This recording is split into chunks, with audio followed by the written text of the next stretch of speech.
లేదో జగన్ హిస్టరీ ఒక case study మీరందరూ గుర్తుపెట్టుకోవాలి.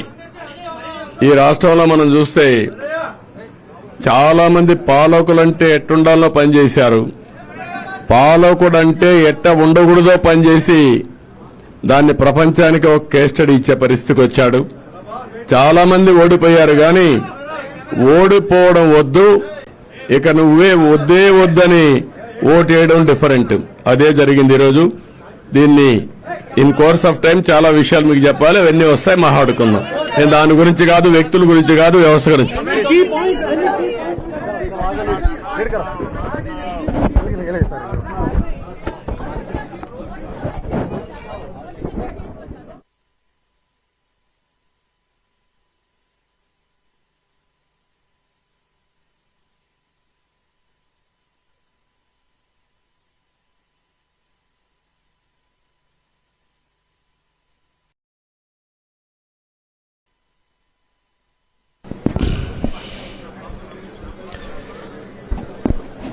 కొద్దిగా సెక్యూరిటీ క్లియర్ చేయండి, వాళ్ళ కనపడేట్టుగా.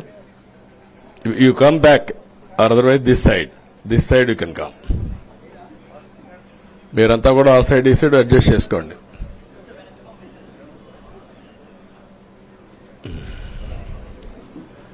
ఏంటి బాగున్నారంతా? మీకు ఫ్రీడమ్ వచ్చింది, ముందు స్వాతంత్రం మీకు వచ్చింది, మాకు కాదు. మీ తర్వాత ప్రజలకి. Okay, good. మళ్ళీ ఢిల్లీకి వెళ్తున్నా ఈరోజు. వెళ్లే మునుపు మీ అందరితో మరీ మాట్లాడకుండా పోతే ప్రజలతో మాట్లాడలేం కదా. మీతో మాట్లాడితే ప్రజలతో మాట్లాడినట్టు.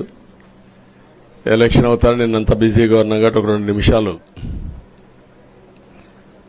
మీకు చెప్పి తద్వారా ప్రజలకు చెప్పేద్దామన్న ఉద్దేశంతో ఈ కార్యక్రమానికి శ్రీకారం చుట్టాను. ముందు మీడియాకి, అదే మరి రాష్ట్ర ప్రజలందరికీ ధన్యవాదాలు. శిరస్సు వంచి నమస్కారాలు తెలియజేస్తున్నా. ఎందుకంటే నా సుదీర్ఘమైన రాజకీయ యాత్రలో ఈ 5 సంవత్సరాలు చూసిన ప్రభుత్వాన్ని నేను ఎప్పుడూ చూడలేదు.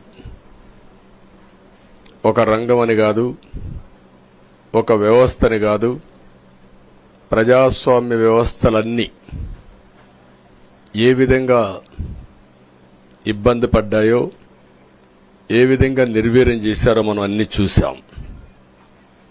అయితే మా ధ్యేయం ఒకటే, ప్రజలు గెలవాలి, రాష్ట్రం నిలబడాలి. దీనికోసం ఎన్ని త్యాగాలైనా సరే చేసి మళ్లీ భావి తరాల భవిష్యత్తు కోసం ముందుకు పోవాలని చెప్పి వెళ్ళాం. నేను చాలా ఎన్నికలు చూశాం. 10వ ఎన్నిక నిన్న. అంటే ఇన్ని ఎన్నికలు చూసినా, అంటే ఎన్నికలు చూడడమే కాకుండా ఈ ఎన్నికలన్నీ at the helm of affairs ఉండి ఎప్పటికప్పుడు